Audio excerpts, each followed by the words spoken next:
Ya, bismillahirrahmanirrahim. Assalamualaikum warahmatullahi wabarakatuh. Alhamdulillah, hamdan katsiran thayyiban mubarakan fi kama yuhibbu rabbuna wa yarda. Asyhadu an la ilaha illallah wahdahu la syarikalah wa asyhadu anna Muhammadan abduhu wa rasuluh. Amma ba'd. Kaifa halukum anak-anakku sekalian di kelas 3A? Semoga senantiasa dalam keadaan sehat ya. Dan abi umi di rumah semoga diberikan kemudahan dan kesehatan dalam mendampingi Ananda di rumah. Yang sedang sakit, Ustaz doakan semoga cepat sembuh ya. Dan yang sedang memiliki urusan semoga dimudahkan. Baik, anakku sekalian, kita sekarang masuk kepada subtema ketiga pembelajaran. Coba kita lihat halaman ke-56 ya. Sebelum kita belajar, kita berdoa terlebih dahulu ya supaya belajar kita nih hari ini menjadi berkah dan penuh dengan manfaat. Bismillahirrahmanirrahim. Allahumma inni as'aluka ilman nafi'an wa rizqan thayyiban wa amalan mutaqabbalan. Nah, anakku sekalian, ya, kita sudah berdoa. Sekarang kita langsung fokus ya ke bukunya. Kita akan ngebut nih insya Allah ya supaya nanti saat pelaksanaan pas itu kamu sudah bisa mengerjakan soal tematik dengan baik. Oke? Kalau begitu, kalian semuanya harus fokus ya dengarkan video ini dengan baik dan catat poin pentingnya. Oke, kita buka halaman 56. Di situ kita lihat ada kewajiban dan hak dalam bertetangga ya. Jadi nggak cuma di sekolah, di rumah ya. Nah, kita bertetangga pun ada kewajiban dan ada haknya. Bagaimana sikapmu terhadap tetanggamu? Kita akan lihat ya di cerita Bu Ida dan Nina. Kita baca coba. Selamat pagi Bu Ida. Selamat Selamat pagi Nina. Apa yang sedang kamu lakukan, Nak? Saya sedang menyapu halaman, Bu.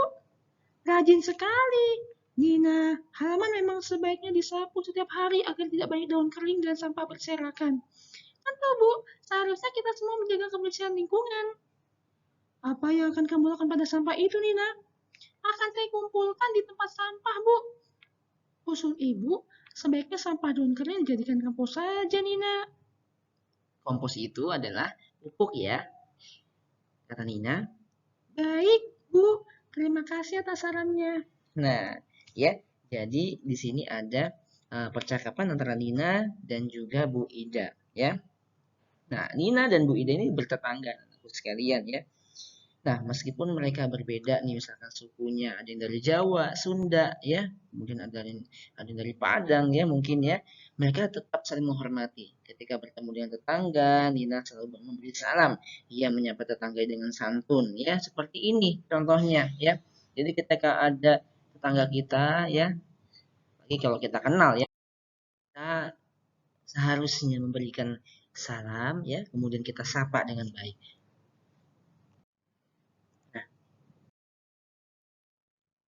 Nah, di sini ya, ada di halaman 57, silakan kalian tulis di buku tematiknya, ada situasi, kemudian ada saran. Ya, ketika berjalan melewati rumah tetangga, Nina melihat tetangga sedang menyapu jalan. Nah, sarannya apa? Kita ingat-ingat ya, saran itu biasa diawali dengan kata seharusnya, agar, sebaiknya, ya. Silakan kalian tulis ya, sarannya apa ya. Baik. Nah, kita lihat di sini. Nah, kita lihat di sini anak-anakku sekalian halaman 57 ya. Nah, ini ada sebuah rumah ya, di lingkungan komplek rumah ya, perumahan ada tong sampah ya, tempat sampah yang tersedia 24 buah. Nah, berapa kemungkinan banyak jalan yang diberi tempat sampah? Berapa banyak tempat sampah yang ada di setiap jalan? Nah, kita lihat di sini ya, kita akan belajar menentukan dua bilangan yang hasil perkaliannya itu diketahui ya. Kita kemarin sudah menentukan ya cara menentukan dua bilangan, hasil penjumlahan dan pengurangannya diketahui. Sekarang kita akan mempelajari cara menentukan dua bilangan jika hasil perkalian sudah diketahui ya. Untuk mempermudah pengerjaannya, kita gunakan operasi hitung yang merupakan lawannya, yaitu pembagian. Contohnya gimana Ustadz? Ya, misalnya A kali B sama dengan 150 ya. Tentukan nilai A dan B yang mungkin ya. Kali berapa yang hasilnya itu 150. Ya, caranya bagaimana? Yang pertama, tentukan sebuah bilangan A yang dapat membagi habis 150. Misalnya A-nya itu 5 nih ya. Ingat, A-nya itu 5. Ingat, perkalian merupakan lawan dari pembagian. Bilangan B dapat ditentukan dengan cara pembagian sebagai berikut. A dikali B sama dengan 150 ya. Berarti tadi A-nya berapa? 5 ya. 5 dikali B hasilnya 150 juga. Nah, kita tentukan nih B-nya itu berapa ya. Misalnya cara menentukan B caranya 150 dibagi 5 dulu, dibagi yang A tadi ya. Berarti 150 bagi 5. Hasil berapa? 150 bagi 5, ya betul, hasilnya 30. Berarti nilai A dan B dapat kita ganti dengan pasangan bilangan A-nya itu 5 dan B-nya itu 30 ya. Nah, jadi seperti itu caranya ya anak-anakku sekalian. Nah, kita di sini ya. Untuk menuliskan sebuah bilangan sebagai hasil perkalian bilangan yang lain. Nah, coba ingatlah hubungan antara perkalian dan pembagian. Nah, bilangan yang dipilih harus dapat membagi bilangan hasil perkalian. Nah, ini lihat anak-anak sekalian ya. Tentukan pasangan bilangan dengan hasil perkalian 24. Nah, jadi bilangan yang dapat membagi 24 misalnya berapa? 1, 2, 3, 4 ya, kemudian 6 ya, atau 8. Nah, bisa seperti ini ya. 24 sama dengan 1 kali 24. Berarti 24 dibagi 1 ya hasilnya 24. Betul. 24 sama dengan 2 kali 12. Diperoleh dari 24 dibagi 2 nih ya. 24 bagi 3 dan 24 dibagi 4 ya. Seperti itu anak-anakku sekalian caranya dalam menentukan dua bilangan yang hasil perkaliannya diketahui.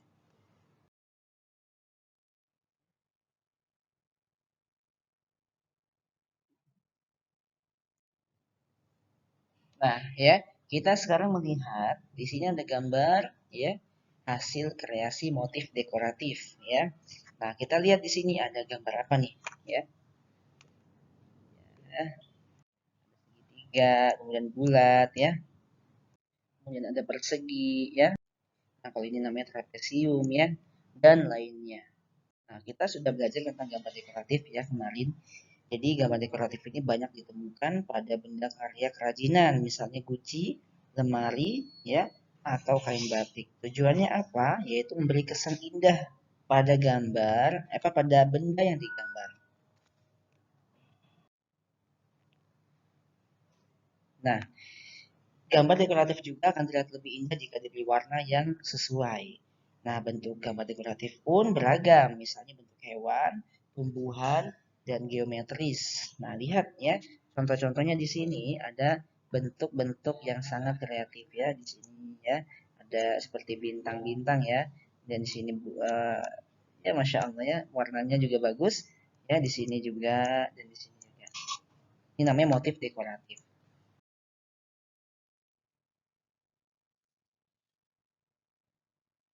Nah, jika kalian ingin berkreasi, silakan kalian siapkan kertas, alat tulis, penggaris, pensil warna atau spidol. Ya, kalian coba bentuk pertama ini bentuk persegi atau segi empat ya seperti ini. Nah, tentukan titik tengahnya, ya, lalu hubungkan dengan garis nih, ya, seperti ini. Set, ya, garis sini, ya. Nah, kemudian Langi menggambarkan garis dengan menghubungkan titik dengan sisi segi empat yang baru dibuat ya. Nah, berarti gini ya. Nah, seperti ini ya. Ini karena Ustadz di laptop jadi kurang bagus ya. Kalian bisa lebih bagus lagi di rumah ya. Nah, ulangi terus menggambar garis tengah, setelah itu warnanya dengan berbagai warna. Ini seperti ini contohnya nanti ya hasilnya. Bagus kan? Silakan kalian buat di rumah ya.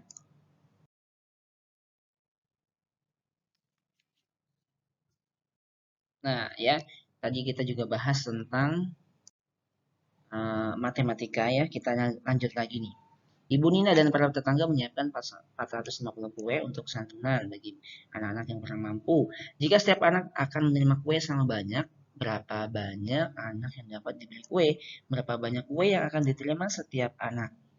Nah, banyak anaknya berapa, banyak kue berapa, hasilnya 450. Nah, contohnya coba, misalkan ibu memberikan pada 10 anak saja. Nah, kue yang diterima setiap anak adalah 45 buah. Nah, jadi banyaknya kue berapa anak-anakku sekalian? Nah, 45 buah ya. Jadi diperoleh kali ya 10 dikali di 45 hasilnya 450 ya. 450 hasil dari pembagian 450 dibagi 10 hasilnya 45 ya hasilnya.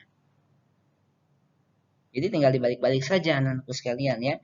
Jadi tidak usah bingung kalau menentukan hasil perkalian yang bilangannya yang hasilnya sudah kita ketahui ini ya. Jadi misalkan 10 dikali 45 hasilnya 450. Nah, 450 dibagi 10 yaitu 45 jawabannya. Gampang kan? Nah, nih, bisa juga kamu menentukan kemungkinan lainnya ya. Bisa kalian buat contohnya perkalian berapa saja ya. Hasilnya 450 ya. Nah, ini contohnya ya, Nak. Banyak anak, banyak kue, hasilnya 450 ya.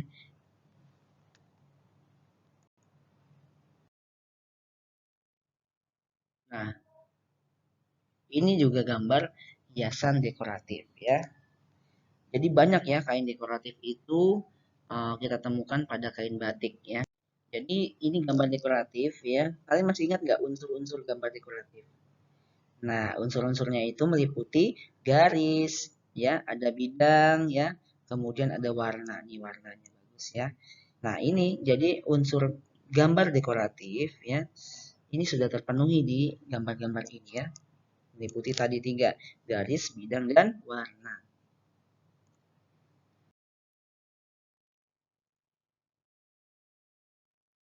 Nah, halaman ke-62 ya. Kita membahas tentang eh, teman yang sakit ya. Jadi ketika ada teman yang sakit, ya apa yang sebaiknya kita lakukan? Nah, jadi kita punya tetangga, teman ya yang sedang sakit, maka sebaiknya ya kita kunjungi ya, kita hibur ya, kemudian kita jenguk ya teman-teman kita itu yang sedang sakit misalnya ya. Jadi agar mereka merasa senang ya, mereka bahagia, kemudian sakitnya bisa sembuh. Nah, maka dari itu ya, jadi ketika ada yang temannya sakit, pertama itu apa yang kita lakukan? Mendoakannya ya. Setelah kita doakan, maka kalau ada waktu luang kita menjenguknya supaya teman kita merasa, wah Masya Allah, berarti teman saya masih ada yang peduli ya. Dan inilah bentuk persaudaraan dalam Islam. Nah, ketika nanti kita misalkan sedang sakit, insya Allah pasti akan dijenguk juga ya.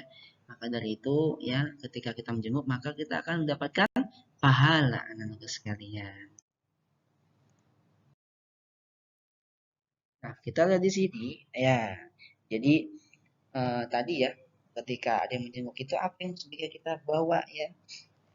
Bisa bawa buah-buahan ya, yang baik vitaminnya. Karena vitamin itu banyak manfaatnya loh untuk menambah daya tahan tubuh, mempercepat proses penyembuhan juga ya. Vitamin adalah salah satu zat gizi yang diperlukan oleh tubuh. Makanan yang kamu makan harus mengandung gizi seimbang agar tubuhmu tetap sehat. Makanan bergizi adalah makanan yang mengandung karbohidrat, protein, dan juga vitamin. Jadi apa anak-anak sekalian? Makanan apa yang mengandung karbohidrat, protein, dan vitamin tadi ya? Nah, kita coba lihat ya tabelnya berikut ini. Ya, kalau karbohidrat nih sering kita temukan ya, seperti nasi, roti, kentang, singkong, dan jagung. Protein, telur, kemudian ikan, susu, daging, kacang-kacangan. Vitamin, buah-buahan, sayur-sayuran. Nah, ini siapa yang suka nih ya? Yang suka semuanya siapa? Tunjuk tangan. Alhamdulillah ya. Semoga dengan kalian memakan makanan yang bergizi ini, kalian menjadi tumbuh menjadi kuat ya, semangat, kemudian menjadi cerdas insya Allah taala. Inilah. Nah, kita lihat nih gambarnya nih. Nah, coba diskusikan jenis-jenis kandungan makanan berikut ini. Nah, makanan mana saja yang baik untuk menjaga kesehatan tubuhmu? Mengapa kamu memilih makanan tersebut? Apa manfaat dari makanan yang kamu pilih? Nah, ini ya. Sudah pasti ya, jelas ya, di sini ya ada Indomie, kemudian burger ya. Ya, di sini kalian coba diskusikan mana makanan yang baik untuk menjaga kesehatan tubuh. Silakan kalian coba ya mengisi di buku tematiknya ya, di buku paketnya saja. Kemudian kita buka juga halaman 64. Nah, ini ada kewajiban yang dilakukan Nina. Nah, ada pula hak dan kewajiban saat bermain dengan tetangga. Apa saja? Yang pertama, merapikan mainan setelah bermain. Kemudian tidak berisik dan mengganggu tetangga. Kemudian bermain tanpa merusak lingkungan. Mendapat kesempatan giliran bermain. Bermain sesuai aturan yang disepakati. Kemudian bersikap sportif. Kemudian diperlakukan dengan baik dan adil. Dan kewajiban kita untuk bermain tidak lupa waktu ya. Nah, jadi dari contoh di atas, mana yang termasuk hak, mana yang termasuk kewajiban. Nah, coba tuliskan di buku halaman 64. Tugas hari ini silakan kalian kerjakan. Ayo berlatih halaman 60 ya, 1 sampai dengan 4 di buku tematiknya ya, kalau tidak mau di buku tulisnya. Ya, silakan dikerjakan. Semoga bermanfaat materi hari ini ya. Ya, kalau ada salah kata dan perbuatan, Ustaz mohon maaf ya. Dan kita tutup dengan doa kafaratul majlis. Subhanakallahumma wa bihamdika asyhadu an la ilaha illa anta astaghfiruka wa atubu ilaik. Nah, insyaallah nanti tugas-tugas tematiknya Ustaz akan koreksi ya saat nanti kita masuk ke sekolah ya, Nak. Barakallahu fikum. Wassallallahu ala nabiyina Muhammad wa ala alihi wasallam. Wa akhiru da'wana alhamdulillahi alamin. Wassalamualaikum warahmatullahi wabarakatuh. Anak soleh siap insya Allah. Abu Bakar Ashidik, labbaik, cerdas, kreatif, mandiri.